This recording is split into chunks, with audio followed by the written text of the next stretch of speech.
welcome to the OnStage Colorado podcast. I'm Alex Miller, and with me once again is Toni Tresca, all-around arts reporter here in Colorado. Hey, Toni, how's it going? Good morning, Alex. It's going pretty good.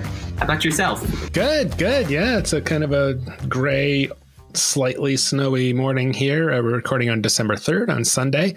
So as usual, we'll review some of the latest shows that we've seen and or reviewed, either us or some of our other reviewers, and we'll take a look at what's coming up around Colorado. Of course, the bulk of it is holiday shows, but there are a couple of other non-holiday shows coming up that you might want to check out. And then a little later in the podcast, we have an interview with Rachel Finley from Rachel's Costume Shop on to talk about it. You guessed it, costumes. So she recently costumed the Odd Couple at Firehouse Theater, and it's a fun conversation to hear about how she got into that whole business. So stick around for that one a little later. So Toni, is certainly the topic on our minds is we were at the big gala, amazing hootenanny bonanza opening of the Miners Alley Performing Arts Center last night for their very ever first performance in their new space. So, wow, what'd you think? I mean, it's just so much. It's so impressive knowing where Miners Alley has gone in that kind of smaller space, attic space, in like a retail center, to now when you walk through the doors, you are just walking into this vast, beautiful, luxurious performing arts complex. I mean, the bar is this massive, expansive endeavor. You've got all shelves back there that beautifully light everything up. There's so much more lounge space now for people to be able to mingle. I'm excited to see the community actualize in that space. I think it's just going to be a really exciting building for the next 100 years in Golden. Yeah, it really is. It's a big step up, not just in size, but in scope of what they want to do. They want to make it a true community arts center where, there's all kinds of kids. They already do kids classes, but they've got a lot more room to do it. And they've got a dedicated, education director in Heather Beasley. And then, they're just going to have all the space. They're going to have a little black box theater. So if you go in there to see, a show right now, you'll only see just a phase one. So that theater, the main theater, is going to double in size in phase two. And then all this other stuff, they're going to have much, they already have much nicer dressing rooms, and they'll have a little bit of artist residence areas. And it's pretty amazing. And, and also it's kind of almost kind of like a town square starting to develop around there. There's some other arts organizations, and it's something Golden hasn't really had before. And Golden is such a beautiful downtown. It's really a great fit. And it was fun to see. So Josh Blanchard, who I've known for a long time, he used to be he was the artistic director at the Lakedale Theater Company, and then went on to take a job as Summit County Commissioner up in, he and his husband, Chris, live up in Silverthorne. And so he just recently, resigned to take a job as the head of Colorado Creative Industries, which is this organization from the state that delivers a lot of grants to arts organizations. And one of the big ones they gave was to Miners Alley. So he was there. So it was great to see him. And there was a whole galaxy of stars there last night. So and then the show was the Great American Trailer Park Christmas Musical. I think is that the whole title? That's right. You nailed it. Yeah, it's written and composed by David Nels, who was also the music director there on opening night. My Colorado guy. He'll be there. It's a really fun production. A lot of the folks who were in the Great Trailer Park musical that happened at Miners Alley, they just recently did this production. A lot of the actors return in their exact same roles, so that's a really fun treat. And then the music is pretty wacky. It's just pretty much it. Yeah, it's a kind of a send up of all these various Christmas songs with a little bit more of like a poppy edge. It's a very light entertainment, but yeah, you could tell, and it was great to such an experienced cast with that show that they knew these characters already quite well, so it was perfect for an opening night. And it is pretty funny. I felt like it started off a little slow, and then it really a lot of shows are like that, but it's got some great performances by a lot of different people. Did you have any particular characters that you really loved? Andy and my son and I loved love the character. I think it was Damon Garcia who played the sleazy guy who owns a restaurant with pancakes. It's called Stacks. And then Damien got he earned some of the biggest yucks of the night from the crowd. But I also want to shout out Nick, who played Rufus, who also another really, really funny comedic performance. But he also had some real. I'm never going to forget his interactions on this inflatable chair. Oh yeah, some great physical comedy there, and his drunken audience response with somebody who Rory Pierce, another Miners Alley guy, had shown up as dressed as Santa Claus in the audience, and that's the gag in the show. So there was some really hilarious opening night improv that was just really top tier as well. But the whole cast really was good. The trio of women who play the kind of Little Shop of Horror kind of esque singers, they were really sharp too, and they sound just better than ever too. Julia in particular, she shifts throughout a whole bunch of different costumes. She comes in as this Hank character who I found really funny too. So just a lot of good work from the whole cast. Yeah, they really had a lot of fun with it. So it's a fun show. If you're a Christmas purist, you might not like some of the songs, like "Fuck It, It's Christmas" was the name of one of them. And there's definitely, if you're sensitive to that kind of poking fun at the Yuletide, you may clutch your pearls a little bit, but I think you'll be okay. It's definitely R-rated, so maybe don't bring the littlest of kiddos, but I think if you bring a teenager, you'll be a star this holiday season. And so interesting. We were talking just a few episodes ago about how our feelings about pre-show speeches that go on too long or that exist at all. And we said, we thought there could be exceptions for really special nights. And last night was one of them. And so Len Matteo and his wife, Lisa DeCaro, who run the theater together, got up and really said some cool things. And I think you kind of took a little notes of it. Do you remember what they said a little bit? Yeah. So I recorded the opening speech from the two of them. It was a really just generous speech where they were trying to call in everybody who had made the space possible, from board members to their staff, to the design team, to their construction crew. It was just a really heartwarming speech and just showed you how many people it took to make this building possible. Let's listen to that now. One of the heroes of the night is Jonathan Scott McKee. Jonathan is my work husband, and honestly, it's Jonathan's love for the art, his skills in organizing, which I honestly didn't think he had. I'm shocked, by the way. His skills for building a crew that is so dedicated, and their workhorses. And those people are, so I don't forget, we have Xander Claypool, we have Berghoff, John Hauser, Vance McKenzie, Sammy Peel, Stephanie Day. These are people who work their asses off. Yeah.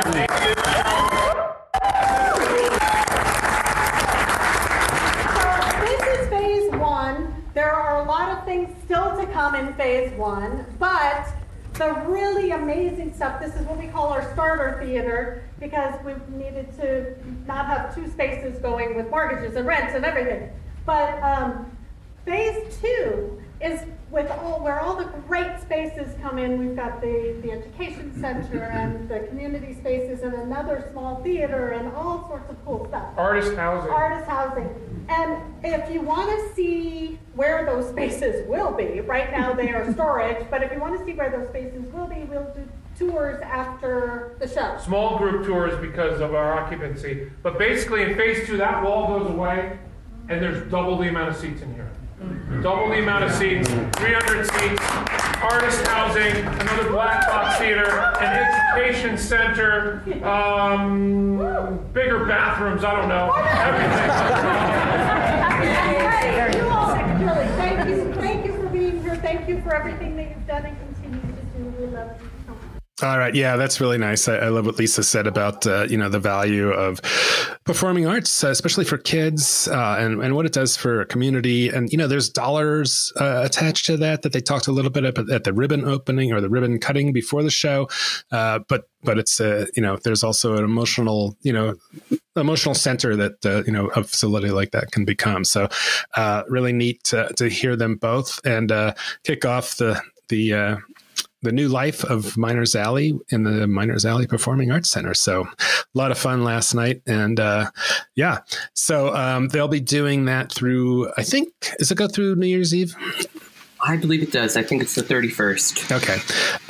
And then also following up from one of our last episodes, we were talking about programs and paper programs, QR codes, all that kind of stuff, and sort of trying to weigh the pros and cons. And so we had some comments. So Amanda Berg Wilson from the Catamounts sent us both a little email. Do you want to read that one? Sure, yeah. So Amanda starts by saying that she agreed with our conversation, saying, I hate director's notes. Shows should speak for itself. And curtain speeches. Shows should begin as soon as we enter the theater. So it was fun to hear you both express those sentiments on the OnStage Colorado podcast. Thank you, Amanda. And then she goes on to say, programs are expensive, though, and feel wasteful. But thanks for articulating the info which feels important and that which does not. And I thought that was a really important commentary. We mentioned that on the show that we hear that the downside for producers and shows is that they can definitely be wasteful and that they can be kind of expensive. And I also got some additional comments about this in programs. I shared our podcast on Facebook. And so we got some folks write in online kind of chiming into the conversation. So we asked in our description, is a QR code for a program a decent replacement for a paper one? And I got this comment from Graham Bryant, who's over a family company member, says, it isn't, though. And we kind of then had an interesting conversation about the accessibility of programs and how cutting that is. It's cutting programs physically is not as super accessible to everybody. And then Jalen Webb, who is the marketing person for Candlelight, chimed in and said, it's an interesting conversation. We try to have both and meet both sides. So over at Candlelight, they have the physical programs as well as having the QR programs online to kind of do both of those things. Yeah, well, they've also, also sitting at a table and you've got a long intermission. So, you've got a little more time to peruse it, perhaps. Yeah. And somebody else chimed in with a similar response. Mikkel McDowan, who is over at the Evergreen Players, she chimed in and said, I think it's nice to offer both. Those who are Team QR can use it, and those who are Team Souvenir can take the program. And so, yeah. So you're Team Souvenir too, right? You save all these things, don't you? I am definitely Team Souvenir. So I think it is, I like behind me, I just have like a whole big stack of programs behind me. So I thought it was an interesting conversation that we had. So thank you guys so much for sharing your thoughts with us online and via email. If you want to get in touch with us, you can reach out to us. info@onstagecolorado.com. Yeah. One more thing about programs. I don't know if we mentioned, but I really love to see the PDF put online on your website. Every theater should do that with their program because, people, people who are writing about theater really like it, of course, but there's only a handful of us. But I think anybody who's interested in the show, it's fun to look at a program even before you go. Or some version of it. So also I wanted to mention kind of, sort of semi-related. At Miners Alley last night, I saw something I'd never seen before. And as you walked into the theater, there was a piece of paper that said the first act is 65 minutes, followed by a 15-minute intermission. And the second act is 50 minutes. And I was like, wow, that was really, I always want to know that. A lot of times you walk in, it's like you have no idea if there's even going to be an intermission. And it was just another topic of ours recently. So kudos to Miners Alley for putting up that basic information that I think a lot of people always want to know. So new space, and they're doing it right off the bat. Yeah. All right. Well, we're going to take a quick break. And when we come back, we will take a look around the state at some of the live theater coming up as we get shot out of the Yuletide performance canon. So we'll be right back. The OnStage Colorado podcast is sponsored in part by the Boulder Ensemble Theater Company, Betsy, whose new production of Holly, Alaska features a merry band of community theater players who've been keeping the tradition of an annual holiday pageant alive for 119 years. But due to recent cutbacks, the town council has decided this year's show can't happen. So in a last-ditch effort to save the pageant and the town itself, the actors pull out the stops in this heartwarming tale of love, connection, and holiday revelry of the goofiest kind. Holly, Alaska runs from December 7th through the 31st at the Dairy Arts Center in Boulder. Get tickets at thedairy.org and learn more about the show at betsy.org. All right, welcome back to the OnStage Colorado podcast. I'm Alex Miller, and Toni Tresca is here with me, and it's time for our weekly peek into some of the shows you can see on stage right now around Colorado. So we both saw Rodgers and Hammerstein's Cinderella at the Arvada Center, which is running through December 31st, and I think we're unanimous in our opinion that it was just a gangbusters, just really beautifully produced show, like every sense of the word, the direction, the choreography, the music, the set, the costumes, the lighting. Oh my God. So you saw the matinee yesterday. What'd you think, Toni? I think that I've never seen so many children in a theater before. And I was so happy. The theater was packed first and foremost. And it was so many kids which just made the energy of the room super exciting, because the second that the B reel sound went off, that's this app on the phone that starts the show and causes the actress playing Cinderella to take a picture of herself. The entire audience of kids just shrieked with recognition of what that was. They knew exactly what that sound meant, and they loved it. They were like, "This production is for me," and I really sensed that. And because Kenny Moten, director over there, he's got a really clear vision for this production. It's modern take on Cinderella. They've got cell phones, they've got hoverboards, which at first glance you might be like, is it just a gimmick? But it's not. No, I think it's really well integrated into the overall story, and kind of just it makes Cinderella feel new and relatable in a way that I honestly didn't ever think I'd be able to say about Cinderella. Yeah.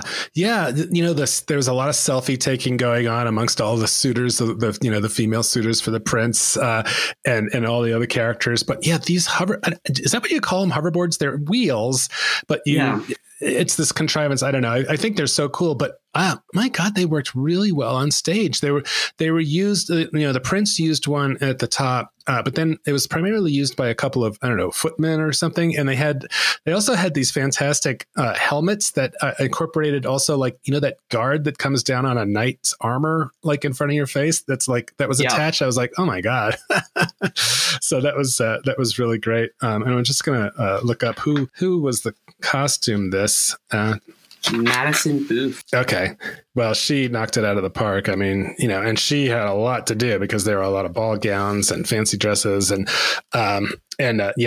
these night footman costumes and all that. So, and the other thing that is kind of a welcome departure is that, Ella, as she goes by until she fully embraces the Cinderella moniker, is a black woman for one, and she's the only one at the ball. I think there's one or two other characters, but all of the women that are black, but all of the women at the ball are all typical white girls, trying to carry the prince's favor. And she really stands out, not just because of her coloring, but that's the thing. It really was.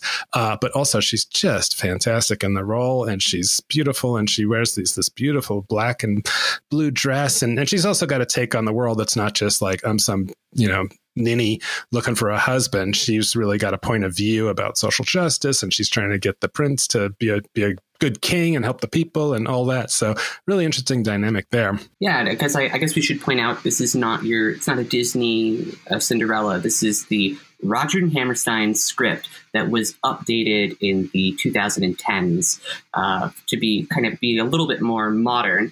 Although that production is typically still set in the fairy tale old classical times. So it is a really bold departure to kind of contemporize it. Yeah, well, it is, there is a lot of contemporary stuff, but I would say a lot of the costumes are still sort of fairy tale-ish, but with some modern spins to them. So yeah, definitely nods to I was getting big Clueless vibes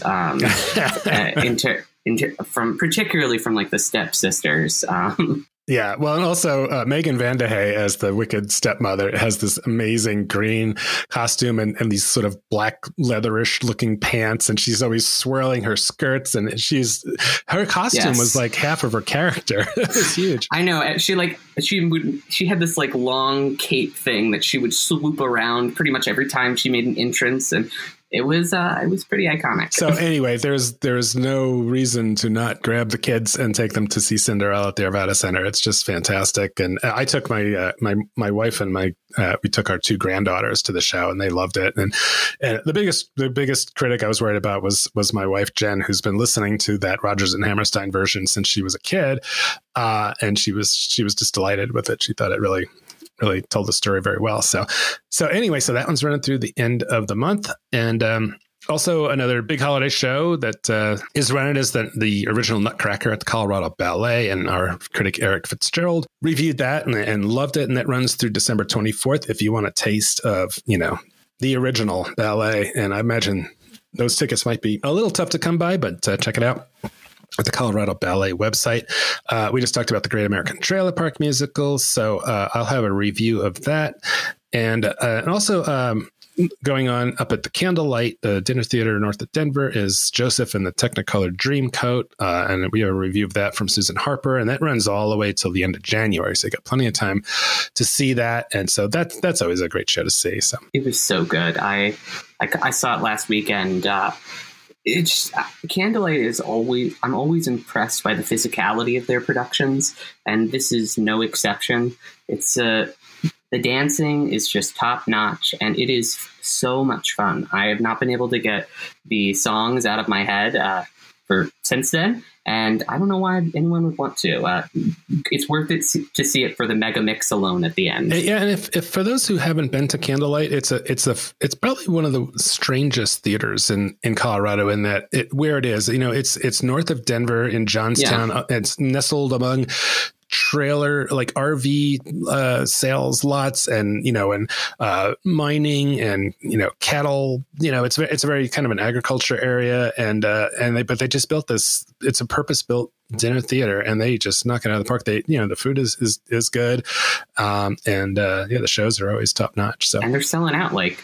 So if you're wanting to see Joseph and the Amazing Technicolor Dreamcoat, I would not wait, because as we've talked about on the podcast before, a lot of theaters are struggling to connect with audiences, but Candlelight is not one of them. They consistently sell out their 300-seat theater up there. Another show coming up that is interesting is that Cleo Parker Robinson Dance Theater is doing something called Granny Dances to a Holiday Drum, and that's running now through December 17th. And our reviewer, Jamisha Lenhoff, will be at that one. So we'll have a review of that next week. Another one coming up is Yippee-Ki-Yay at the Die Hard Parody. And that is at the Garner Galleria at the Denver Center. And that is running from December 6th through the 23rd. And you will not be able to get tickets for that. It is almost completely sold out. And I'm sorry, because I got to interview the writer-actor, Richard Marsh, and he's a huge fan of the Die Hard franchise. He wrote it in the middle of the COVID pandemic while he was taking care of homeschooling his kids, and he just wanted something joyful and fun and different from he's a poetry guy. So he wanted to do something that was the opposite of poetry. And that's a Die Hard parody. Yeah. Is he from the United States, or is he from somewhere else? He is a self-described scrawny British white guy. Okay. So I was able to get some press tickets to go see it, because apparently he wanted to hear what an American critic would think of it. So I'm going to see it on Friday night.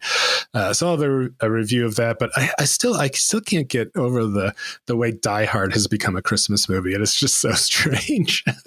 Okay, well, I think this may be where I have to push back and disagree with you, Alex. Okay. It's totally a Christmas movie. I just rewatched it with my family after Thanksgiving, and I don't know. It's set on Christmas Eve. Yeah. It's all about the reclaiming of like this family unit kind of coming together. Sure, you've got a little bit more terrorists than you have in most Christmas movies, but I think ultimately at the end of the day, it's about learning to put your differences aside because of the power of the season. Yes. All right. Well, I'll buy that. But yes, it does take place at Christmas Eve, so it does have that going for it. And it also has one of the most iconic images from all of filmdom in Alan Rickman falling from the building and the look on his face. So we'll have to see. Richard Marsh has a great press photo that he sent along where it's him reenacting that fall. I believe that's the image that's going to be used for my Westward article with it. It's so funny.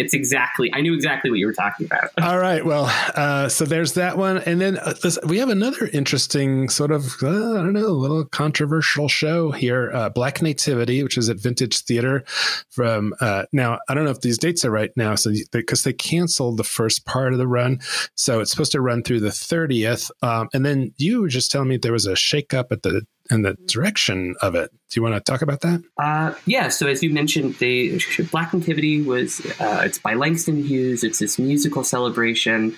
First act is conventional nativity, but from an African-American perspective. Second act is usually a little bit more modern and focusing on contemporary issues within the Black community.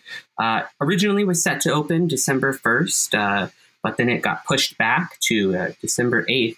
And then as of this morning, it was confirmed to me via the director that Alicia Lisa Young, that she is no longer going to be directing the project. So at this time, I have not heard any additional information back from Bernie Cardell over at Vintage or any additional follow-up. But as of this morning, that's what I've heard.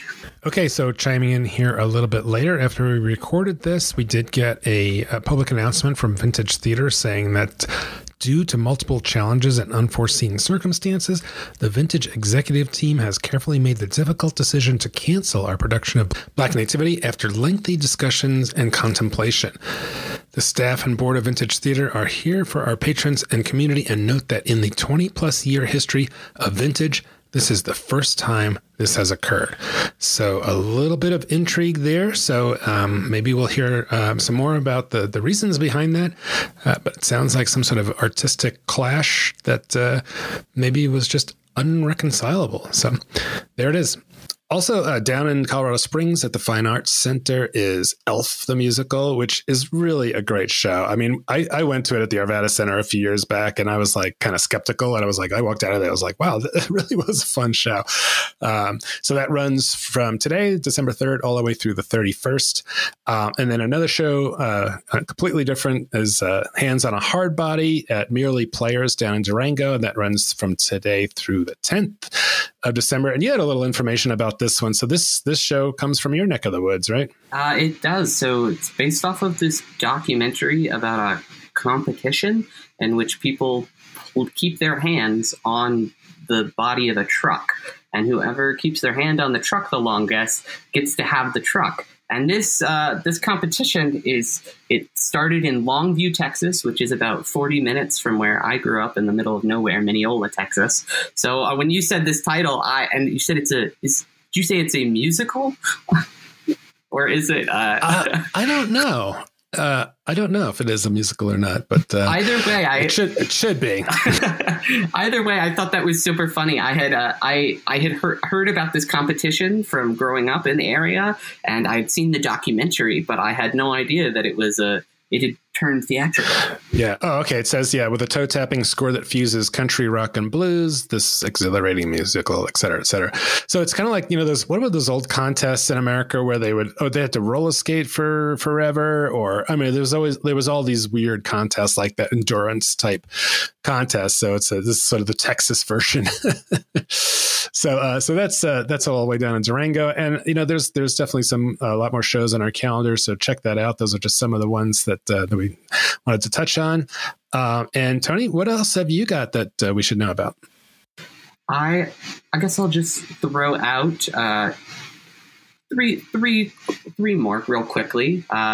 First, the big one coming through the Denver Center. It's opening up on the 5th, and it'll be here through I believe through the 24th or so. Six, the musical. Yes, I meant to mention that. Six. I'm excited to go to that one. I am so excited.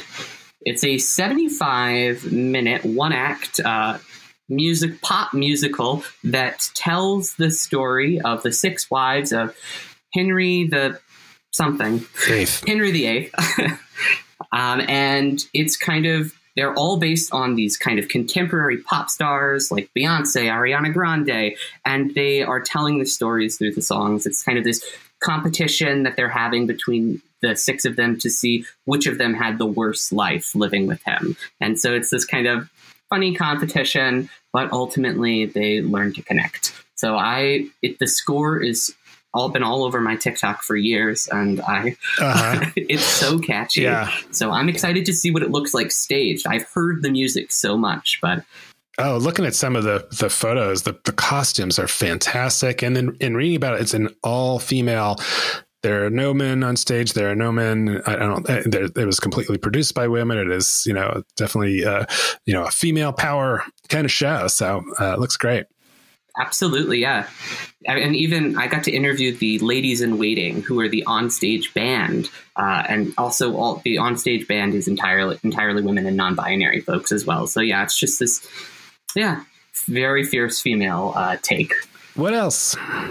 The two other ones that I'll quickly spotlight is Icy Hot is going to be opening at Wonderbound. It's another one that we will both be at. So this is kind of their seasonal show. It's kind of a cabaret experience. So if you've been to Wonderbound in the past and you've seen their more narrative shows, like The Sandman or something like that, this is not quite that. This is a little bit more lighthearted. It's going to be a bit more, the pieces aren't necessarily, the dances aren't necessarily all going to relate to each other, but they're going to have a very lighthearted, sexy kind of winter vibe. So that's what you're looking for to over at Wonderbound. And then the final show that I'd shout out is also is going to be at the Savoy. It's this piece called Commedia Christmas Carol. It's so we've all heard of A Christmas Carol. You can see it at the Denver Center through Christmas Eve.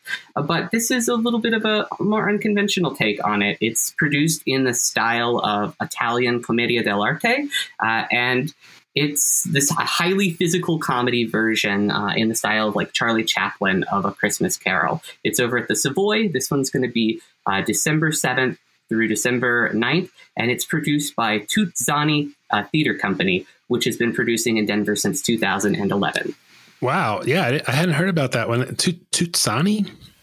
Tutzani, yeah. It's they are a troupe who is exclusively dedicated to bringing to producing Commedia dell'arte in the area. So wow, I have got to get them on my list. I do not have them. I don't think I have this on the calendar. So if you're listening to Johnny, send us your info at onstagecolorado.com. So all right. Well, hold on for just a minute here. We've got our interview with Rachel Finley with Rachel's Costume Shop, and it's a great interview. So stick around for just a minute and we'll have that for you.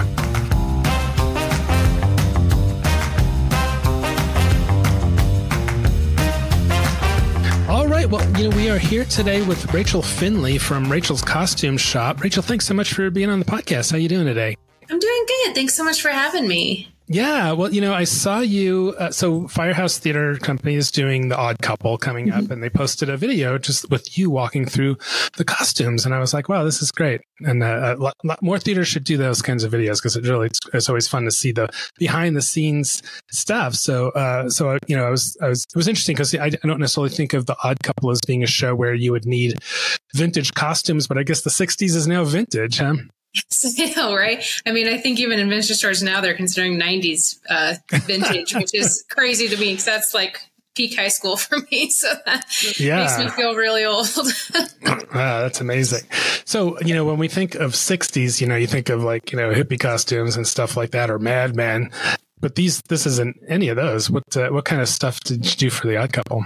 Well, so for The Odd Couple, it's more like, because mostly it's men in this show. So it's more casual outfits. My biggest concern was kind of making a contrast between, The Odd Couple, that's the whole show. So right. Making more kind of a little bit more Mad Men for the Felix character, and then a little bit more like casual, I don't know, middle-aged man for the Oscar character. But so I'm doing a lot of like short sleeve shirts with collars. I have some bowling, they call them bowling shirts. They're not actually for bowling, but that's the style from the 60s. So I have a bunch of those. So, I always say like, there's all these caricatures that people think of when they think of different eras. Like, the 20s, they all think of those big fringy dresses and stuff. And that's really not what they wore. That's just kind of what over the years we've decided was that era. So I think it's kind of the same with the 60s. You're thinking of like all the, really crazy prints and the huge bell bottoms and all that kind of stuff, which they did have some things like that, but we've kind of over the years in our brains made a caricature of what it was. And it's not usually, most vintage things are not quite as exaggerated as we see in the movies and things like that. Yeah, that makes sense. I'm sure not everybody in the 90s was wearing parachute pants or whatever. So I wanted to talk to you just a little bit about your path to becoming a costume designer. I was looking on your website and noticing that, you went to school at Colorado Christian here in Denver, and then you were in New York studying acting at the American Musical and Dramatic Academy. But then along the way, you kind of switched into doing the costume thing. How did that come about?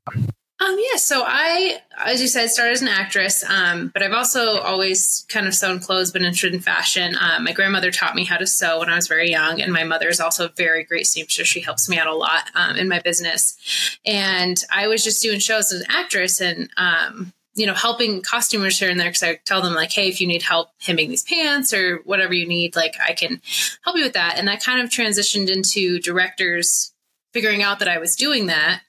And when they didn't have a costumer, I had a couple directors I was really good friends with, who I'd done shows with as an actress, who just came to me and said, hey, would you like to, try your hand at actually being the designer for these shows? So the first show I ever did was Barefoot in the Park up at Stage Door in Conifer. So another 60s show. Okay. And I just fell in love with it. I love the vintage clothes. I'm really always been interested in the fashion of vintage items. So I started doing that. And I think the first big show I was helping on was a show that I was in called Sunset Boulevard at Vintage. And I was helping a lot with the costumer with the alterations and things. And that led to actually the dean of the School of Music of Colorado Christian came to see me in that show and asking what I was doing. And I kind of explained, I'm also doing a little bit of costuming. And he asked me to start doing the costumes for Colorado Christian. So I've been doing their costumes for all of their shows for 7 years. And then just, the word got out, and I just would get questions and offers from, I've done shows for Vintage. I've done shows for Phamaly. I do most of the shows at Firehouse now. I do the shows at Colorado Christian. So I've done shows all over the place. And I kind of, because of the time constraints, I kind of transitioned from being an actress, because I didn't want to have to rehearse 5 days a week for 6 weeks, to being the costume designer, which is a more of a time commitment maybe at home and at where your storage is and stuff, but not as much of a time commitment outside of normal work hours, I'd say. Right. And I just really enjoy it. Like I said in the video that you watched, I used to go to New York before the pandemic every year, just with a bunch of huge suitcases, and peruse the vintage stores and buy items. So I always say that I'm a costumer that specializes in period pieces. I love the period pieces. I love the 50s. I love the 40s. I've done Hello Dolly. So I've even done those older Edwardian Victorian things. I was nominated for Henry for Ada and the Engine at Firehouse, which is kind of a, way back when period piece. So I love the research. I love making sure everyone feels comfortable in those, because as I said in the video as well, vintage items don't tend to fit modern bodies. So I just find real satisfaction in making things look authentic and making actors feel comfortable in those items. Right. So that's true that like some people in like, say, the 1920s were a lot smaller than they are now. And yes, for sure. It's kind of sad. I don't know if it's like the diet or people were just more active back then. I'm not sure. I mean, in the 40s, I can say, hey, they just came out of the war and all that kind of stuff. And maybe, they didn't have as much food. And so they were smaller. But some of the time periods, I'm like, I'm not sure. Maybe like the 20s, they were drinking more than they were eating. I don't know.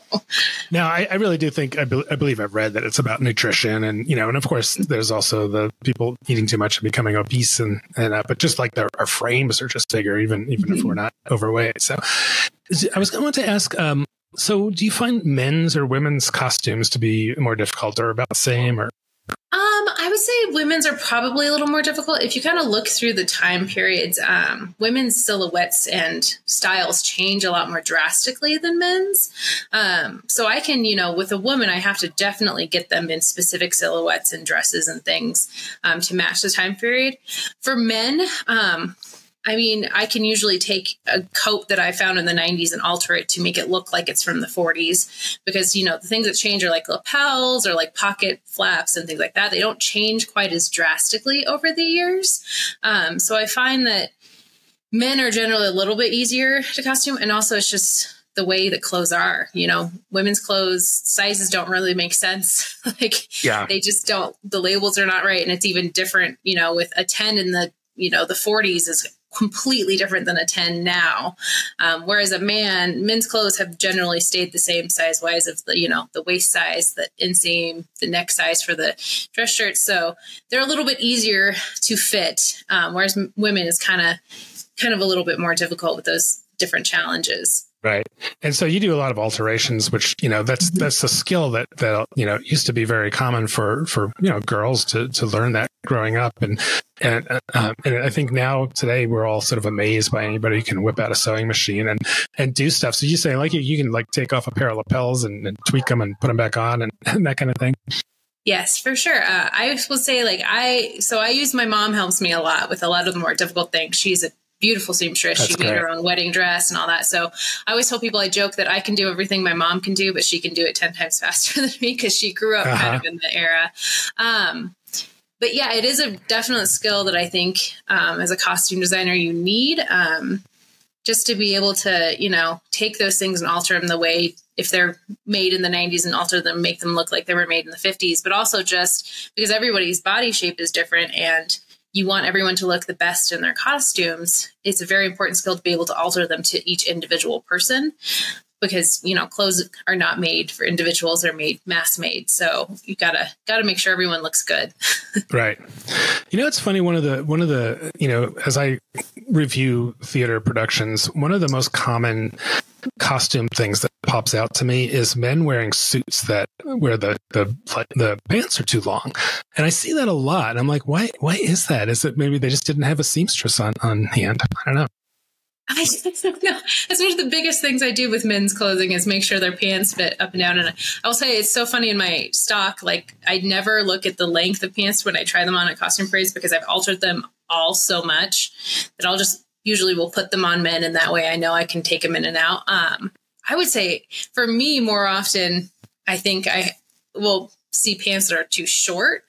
And I think part of the problem probably is if they don't have a seamstress or someone who's knows how to do those things. Probably if they find the pants are too short, they just take out the hem and don't hem it back, do another hem in it. They just take out the hem to make them longer. And also I always ask my actors to wear the shoes they're going to wear in the show. If I'm not providing shoes, I need them to wear those shoes because if I'm not looking at the pants in the shoes they're going to wear, if they have a different size heel and stuff like that, then the hem I do is not going to be correct. Right. I was going to ask you about shoes. So whenever possible, you'd like actors to bring their own, but when you've got to find, I bet that's a real pain getting shoes that they're happy in. Yeah, shoes are hard. I generally, 90% of the time, if I can get actors to use their own shoes, like women, it's a little easier because they can get character shoes, which is kind of a, catch-all that works pretty much in any time period. And men is generally like dress shoes. Because the biggest thing is for community theater, we have limited budgets and shoes will cut into those budgets incredibly. Right. So if I can kind of cut costs there, that's something that I try to do. But I also will work with the actors from the beginning and say, this is kind of what I'm looking for. You send me pictures or bring them in at the costume parade so I can see them. If you don't have anything that works, I will provide it, but we'll see if we can find something within your stuff. And also I think it's better for them to use their own shoes because, they're on their feet for 2.5 hours for a show if they're on stage frequently. And if they've already worn in their shoes, they're going to be a lot more comfortable on stage rather than me provide them brand new shoes. If I'm not able to get them to them till, the week before tech, suddenly not only are they teching, they're also having to wear in a pair of shoes that might not be the most comfortable. Right. Yeah. So I think it's better if they have ones that they're already comfortable in. Yeah. Speaking of breaking things in, do you ever need to make newer stuff look used? And how do you do that? Do you just run it through the wash a million times or what? I've done that. I've done one through wash. I've also literally have given clothes to actors and said, I need you to go out into the parking lot and roll around these, or take these home and just wear them a lot. Sandpaper is really good for distressing clothes if you really need them to be. I found that shoe polish is really good to make things look dirty, because dirt works for one show, and then once you have to wash it, you have to redo it. Right. So if you can get stuff that stains, I did a Cat on a Hot Tin Roof a couple years ago for Vintage. And there's a thing where the main character, the main lady, she says she has to change her dress because she has a big, butter stain on her dress. So I used a mixture of water and turmeric to make a big yellow stain on her dress. Okay. So it's just a lot of trial and error of what works on those things. Like I said, sandpaper works really well to kind of distress thing and make holes. I've also made holes and pulled strings. It just trial and error to see what works. Generally, people want things to look nice and new. So that's not a thing I deal with often. I think the most challenging thing I deal with in terms of things being dirty is when there's fake blood in a show. I just did Dracula with Firehouse, and that has a lot of fake blood in it. Yeah. So there was laundry every single week, almost every nightly, to just get that blood out of there. Because the options are you have multiple costumes, or you do laundry quite frequently. And in a theater that doesn't have a huge budget, usually laundry is the solution because it's cheaper than buying multiple costumes. But I tease that every time a costumer sees fake blood used in a script, we shake our heads. Yeah. Now, did you have to be the laundress for that production? So I generally for a show will do, my thing is I'll do laundry at the end of tech week once they open, and then I'll do it every other week from then. If it's just a general show where they have, multiple costumes. If there's anything that needs to be filled in from there, I do tell actors they're allowed to take things home if they want to, but then it's their responsibility to get things back, which has worked pretty well. There's been a few incidences here and there, but stage managers generally will come in and help as well. But I'll set up usually with the director and the stage manager before we start opening the show of how often do we need to get laundry done? Do we need to do dry cleaning? What needs to be done? Generally, it's an every other week thing, but sometimes, depending on the show, if they're wearing one costume the whole show, I'm not going to make them wear that 2 weeks in a row. So I'll come in and do it every week and make sure they have clean things to wear, because it's not comfortable wearing stuff that you've been under lights and sweating in and things like that. Yeah, sure. It's definitely a part of theater that, you don't necessarily think about, all those costumes and how they have to get cleaned and things like that. I wanted to ask you about working with directors. So I would have to imagine that a lot of directors, maybe the last thing they've thought about is the costumes, as they focus on, the performances and all that other stuff. So do you get a lot of, I don't know, just show me some looks, or I'll know it when I see it? Or how do you deal with directors that maybe aren't sure what they want? Yeah, I generally try to meet or at least have a phone call with most of my directors if it's something that I think is going to need a very specific look. It kind of runs the gamut. There's some directors that know exactly what they want, and they start out with pictures and say, this is exactly the look I'm going for. And so that makes my job pretty easy because I can kind of match. And then, like I said, there's some directors that are like, I don't know. I'll know it when I see it. So just, send me pictures or bring in stuff and we'll figure out what happens. So that's why I usually have the costume parade the week before tech, so I can bring in everything, whether they've told me what they've wanted or they don't have any idea. So then it's easier once they see things, just have them come to a consensus of no, that's not quite what I'm thinking, or I thought I liked that, but now that I see it, it's not quite there. It's really, like I said, there's a gamut of directors. There's some directors that really could not care less because they're like, that's your job, that's your expertise. As long as you think it looks good, great, I'm happy, let's move forward. And then there's some directors that are super picky and really want very specific items and very specific looks. You just got to kind of learn how to work with each one. When you work at a theater company, like if I work with Firehouse quite frequently, they have, a lot of the same directors. So I kind of start to get to know which ones have which kind of personalities. I will say the hardest ones to work with are the ones that don't have any opinions. I'd rather you have a really negative opinion than not have any opinion, because at least I know if I'm hitting the mark or not. Because it's just like, if you don't have an opinion, I'm like, I'm not sure if you like what I'm bringing in or you don't like what I'm bringing in, or if it's just neutral. So I'd rather either like, oh, this is great, or I don't really like this. Mm-hmm. Yeah. Well, tell me about one of the more challenging shows you've done, either recently or all time. I mean, what was like the hardest thing you had to do? I think the hardest show I've ever worked on was probably Mary Poppins with Colorado Christian. We had 50 cast members in that show, so it was just massive. And so we just had a lot of costumes.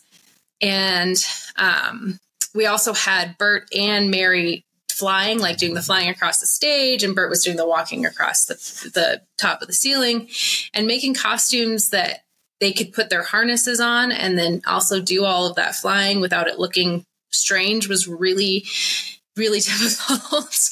And then they just kept adding, you know, the director and choreographer kept adding like dancers to each number. So like, you know, we started with 20 chimney sweeps, and by the end we had like 40. So every week I had to keep coming up with more newsies and vests and things like that. So I think those big shows are really usually the most challenging. So there's just so many pieces to keep track of, and so many pieces to find, and you have all different body types and all that kind of thing. So I think that was probably the most challenging show. I think the story I like to tell people of the most challenging situation I've ever been in is I was doing Guys and Dolls, and I was trying to rent costumes from a rental company, and I won't name names, but I'd given them a ton of measurements, and they wouldn't give me the costumes to try on until the costume parade, which I said is usually before tech. And all of the costumes I got for the Kit Kat girls, none of them fit. Any of them. Oh, no.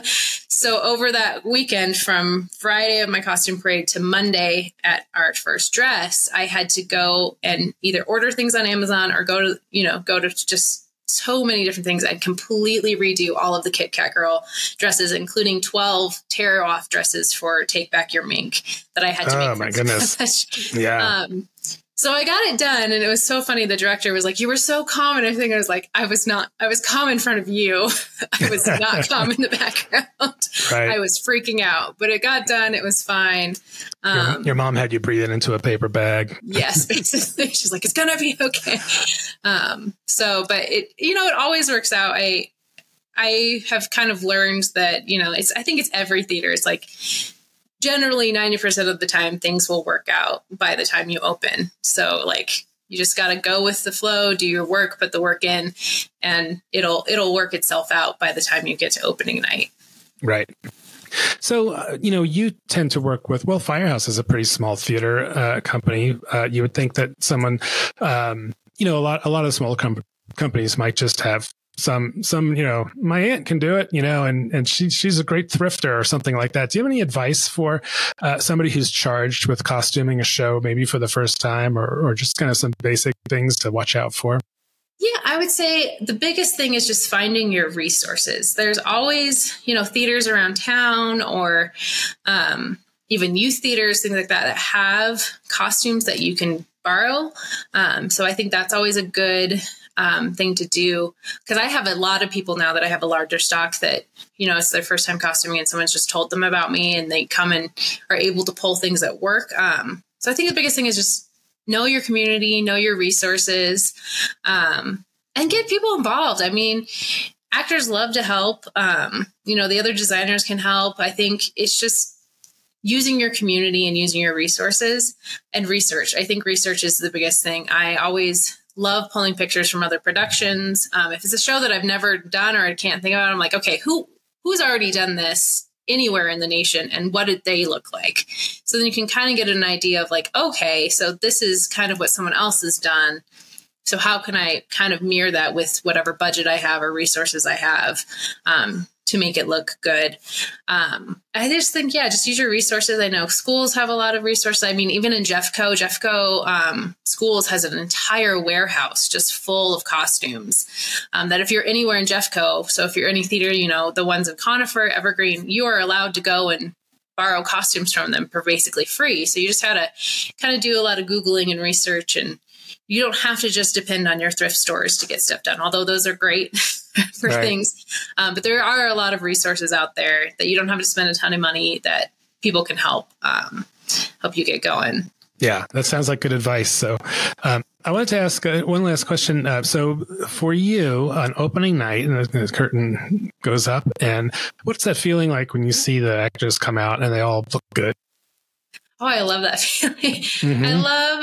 I think it's so funny because I always tell people the biggest compliment that I can get as a costumer is when, I don't want to say when people don't notice the costumes, but the costumes fit in so well with the show that they're just a part of it rather than like, they just don't fit in the thing, or they're so wonderful that they just look so much better than everything else. Like, I just want it to fit. I want it to just be a whole picture of like what happens. So, and I always love, like, my favorite thing is when I can tell that actors are comfortable and they just love the way they look. That's my biggest reward. Coming from an acting background, that's what I tell people as a costumer is my biggest challenge and my biggest desire is that every actor, whether they're the ensemble member in the very back or the lead that's always on stage, I want them to always feel comfortable. And I want them to always feel like this is something that my character would wear, and this is something I feel comfortable in, and this is something that makes me feel good and helps me to act. So I think that's my biggest, I love seeing actors come on stage and just telling that the costumes are helping them do their job.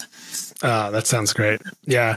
I know, from back when I used to act, it was always such a fun time when the costume person came in and it was oohing and ahhing over, it's all those things are coming together, dress and tech, and it's so much fun.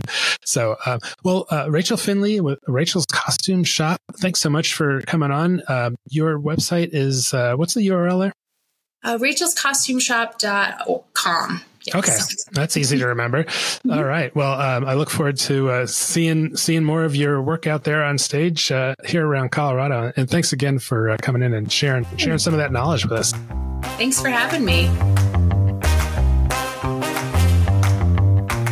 All right. Well, that was great talking to Rachel. It was really, really fun to hear how she went from being an actor to, getting into, you can go places if you know how to sew, apparently. Yeah. Who would have guessed it? But having those hard skills really do matter. I know some people say it's the shoes that really allow them, but for me, when I was acting, it was always the full costume, particularly if I have a hat or something on, it just, those little, how the weight of the costume really affects the physicality and the movement you're able to. All right. So, we don't know exactly who we're going to have on next week, but it's fair to say I think December is the month of the choreographer because there are a lot of big shows up with some fantastic choreography. So Toni is going to track down a choreographer to talk to next week, and hopefully we'll have that one. And so great stuff coming up. If you haven't already, please subscribe to the OnStage Colorado podcast, wherever you get your audio stuff, and please give us a review or a couple of stars. Sometimes it's a little hard to find where to rate things. I realized I hadn't given us any stars, so I was digging around to find it. Shoot. Now I don't even know if I've rated us. Yeah. I'm going to go live rate us on the show. Yeah. 5 stars. I should also mention I got this. So we do our podcast through Spotify, which is it's a great service that you don't have to pay for. If you're a podcaster, used to be you had to pay a host, which is still out there. But they sent some statistics for the year and told us about. So we have a number of people that we're their number one podcasts. Not a lot, but we're moving up, Toni. I know. Yeah, we have to the 14 of you out there who are our top fans. we want to say thank you. Yeah, that was cool to hear. So thank you guys so much for listening. We love talking about theater in Colorado. This is just such a fun podcast for us to get to do and just get to share it with you. So thank you guys so much for listening. Yeah, and if you do enjoy the show, please let other theater lovers know about it because word of mouth is definitely a good way to find out about things. So, and also be sure to check out all the reviews, news, other podcast episodes, and our full statewide theater calendar on the website at onstagecolorado.com. So I'm Alex Miller. I'm Toni Tresca, and we'll see you at the show. All right, let's sync up a little bit there.